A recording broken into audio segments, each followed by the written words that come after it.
Under the burning sun, Diep and James wander through endless roads, chasing a dream that seems to slip further away with every step. A place to begin their small produce company. Every location looks wrong. Every decision feels heavier than the last. But just when hope begins to fade, an old forgotten warehouse by the roadside might hold the answer they've been searching for all along. Will this be the place where their dream finally takes root? Stay until the end to find out. And if you enjoy heartfelt stories about love, struggle, and perseverance, don't forget to subscribe to our channel so you won't miss the next chapter in Diep and James's journey. The noon sun hangs heavy above the fields, burning the air into a wavering haze. Diep walks beside James along the dusty road, her hat tilted low, shoes caked with red soil. In her hand, a notebook filled with scribbles, numbers, names, small hopes written between lines. James points toward a stretch of empty land. "Look," he says, squinting. 3 roads meet here. Farmers from every direction could bring their cassava, corn, bananas, easy transport. Diep studies the spot in silence. The breeze lifts her hair, but her brow furrows. "It's too narrow," she murmurs. "Cargo trucks won't be able to turn. We'll lose more time and money fixing that than it's worth." James sighs. They keep walking, the gravel crunching underfoot. The world is bright, almost too bright, each ray of sunlight pressing down on their doubts. "This one's privately owned," he says after a while, pointing to a faded house for rent. "The location isn't bad, but there's only one way in and out. That could be a problem for delivery trucks." Diep wipes the sweat from her cheek. "I've checked places like this all week," she says quietly. "None of them feel right." They stop for a moment in the shade of a tamarind tree. The wind hums softly through dry leaves. For weeks, every conversation has been the same. Calculations, risks, uncertainty. What once felt like an exciting new venture now feels like walking in circles under the sun. James breaks the silence. "The Kia lot over there," he says, pointing ahead. "It's being used for parking, but once they move out, maybe we could rent it." There's an inner compartment. Diep shakes her head almost instantly. "Too small. We need space for trucks, loading, storage. That's not enough." She takes a long breath, eyes scanning the road ahead, where dust rises in shimmering waves. "I thought once we decided to open the company, things would fall into place," she says softly. "But now, every step feels heavier." James glances at her, his face calm but tired. "Starting anything new always looks clearer in dreams than in daylight," he says. Diep smiles faintly. Dreams don't have rent or renovation costs. They walk again, slowly, each lost in thought. The road stretches endlessly before them, bordered by green fields and scattered houses. Their hands brush, fingers interlacing. A small reminder that at least they're not alone in the uncertainty. Later that afternoon, they reach another lot, a wide, sunlit area with a few half-standing walls. James looks around, hopeful again. "This one's spacious," he says, pacing the perimeter. "They're willing to rent cheap. We could clear it out, build a corrugated roof, fix the side walls. It has good bones." Diep studies it carefully, calculating. "If we build a roof and fix the walls, the cost will match renting a ready-made warehouse," she says. "We'll save on rent, but lose on repairs. It's the same circle again." Her voice trembles slightly, not from anger, but exhaustion. "Every time we think we've found something, there's another but." James sets down his bag, wiping sweat from his forehead. Then what do we do? Wait and hope something perfect appears? We don't have endless time. Diep meets his eyes. I know, but I don't want to start our company in a place that already feels wrong. The air grows heavy. The afternoon sun presses harder, turning everything golden and unbearable. They sit on a low concrete block nearby. For a long while, neither speaks. The sound of a passing tractor hums through the silence. Diep traces circles on the dusty ground with her shoe. You ever think maybe we're not ready? She asks quietly. That maybe we're rushing it because we want it so badly? James doesn't answer right away. He stares at the distant hills, the horizon shimmering like a mirage. I've thought about it, he admits, but waiting for the perfect time might mean never starting at all. Diep exhales slowly. You always make it sound so simple. It's not, he says, turning to her. I'm scared too. But when I picture what we could build, the people we could help, the life we could give nigh, that fear feels smaller. Her expression softens. The mention of their daughter always steadies her heart. Still, worry lingers. I just don't want us to fail before we even begin, she whispers. James reaches out, gently taking her hand. Failing isn't the worst thing, he says. Giving up before we try, that's worse. Diep looks down at their hands. Fingers stained with dirt, rough from work. A lump forms in her throat. The sky slowly turns orange as the sun sinks behind the hills.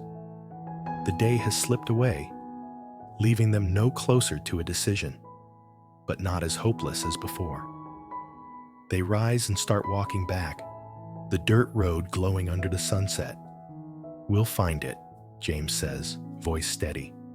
Maybe not today, maybe not tomorrow, but we will. Diep nods, though she doesn't answer. Her thoughts drift. Visions of what could be, what might never be. A small office filled with laughter, trucks coming and going, the smell of fresh produce, a dream shimmering on the edge of reality.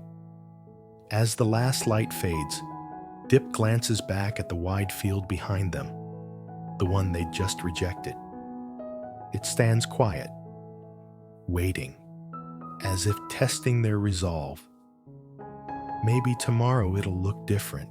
Maybe tomorrow the right place will appear. Or maybe they'll build it from something imperfect, like everything else in life. But for now, the road home feels long and endless. And yet, somewhere inside her, hope still flickers, tiny but alive. She squeezes James's hand. Let's keep walking, she says. And together, they move forward beneath the burning sky, chasing a future that still refuses to show itself, yet somehow feels closer with every step. Night blankets the village in silver stillness. Diep sits on the porch, the soft hum of crickets filling the air. James sleeps inside, worn out after another day of wandering under the sun. But Diep can't rest. Her mind keeps circling the same question. Where will we begin? She flips open her notebook, the pages worn thin from endless notes. Too narrow, too expensive, needs roof. Every line feels like a small failure. She exhales slowly, her breath misting in the cool night air. Around her, everything is quiet except her thoughts. Heavy, restless, searching.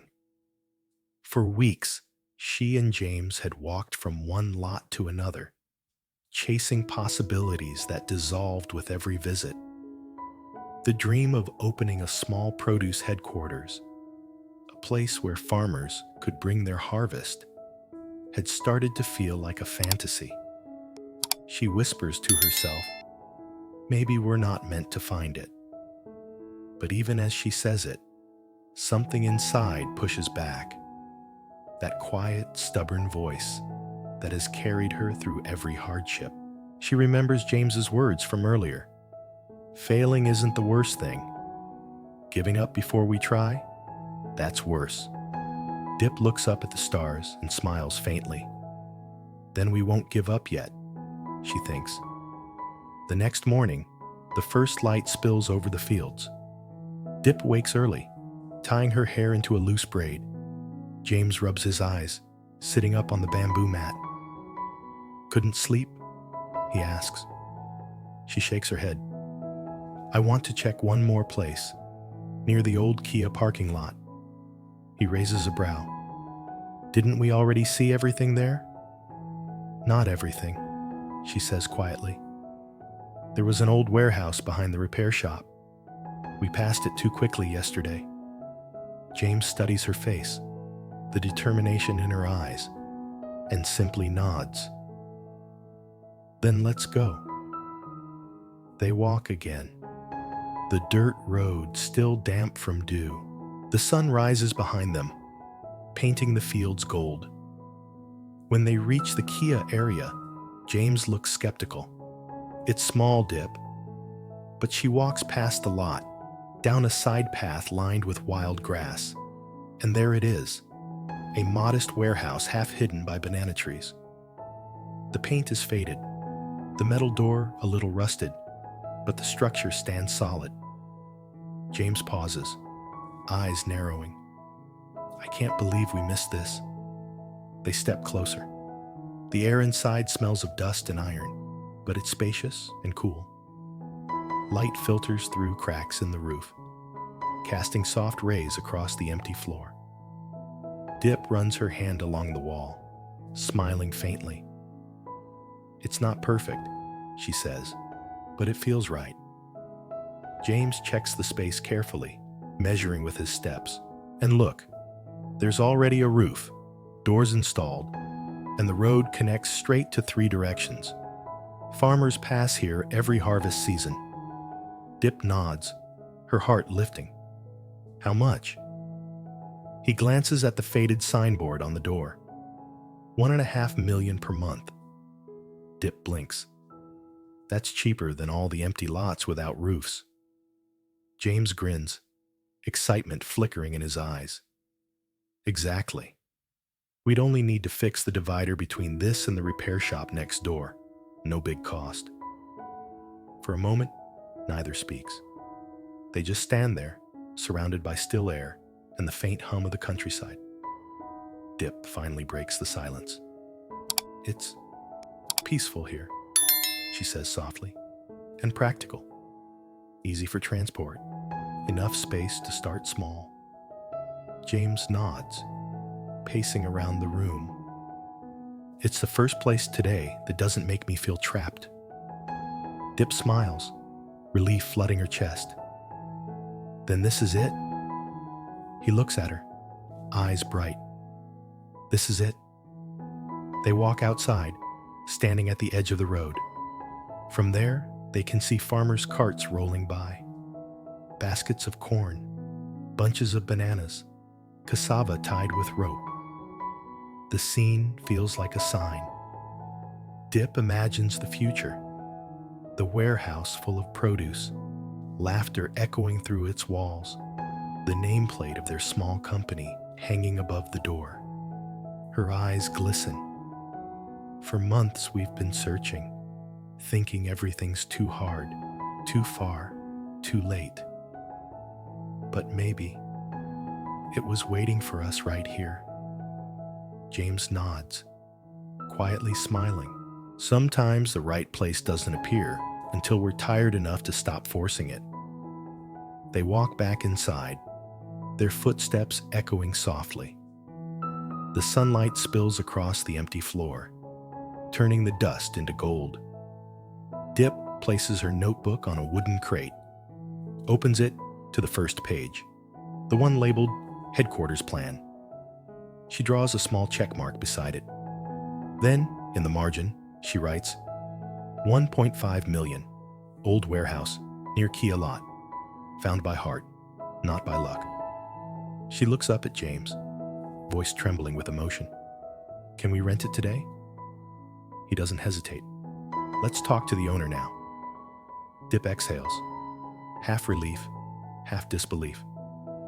The weight she's been carrying for weeks begins to lift. As they step back into the sunlight, a gentle breeze rustles the banana leaves. For the first time, the road ahead doesn't feel endless. It feels like a beginning. James slips his hand into hers. This is where our story starts, he says quietly. Diep smiles, eyes glimmering. Under this same sun, but with a lighter heart. They stand there for a long moment, watching the wind sweep across the fields, the warehouse standing proud behind them. Not perfect, not polished, but theirs. In its dusty air and rusted walls, they see more than a building. They see possibility. And as they walk away to meet the landlord, their laughter carries down the empty road, bright, fragile, and full of hope. Under the scorching midday sun, Diep and James search endlessly for a place to build their dream. A small headquarters where local farmers can sell their harvest. Every location they visit seems wrong, too narrow, too expensive, too risky. As the days stretch on, doubts creep in, testing their resolve and love. Yet, beneath the exhaustion, hope quietly persists. One morning, guided by instinct rather than plans, Diep revisits an overlooked warehouse near the Kia parking lot. Though old and dusty, it's spacious, roofed, and only $1.5 million a month. Everything they need to begin. Standing in the sunlight, they realize that dreams don't always require perfection. Just the courage to keep walking until the right place appears. Their journey begins here, where struggle finally meets possibility.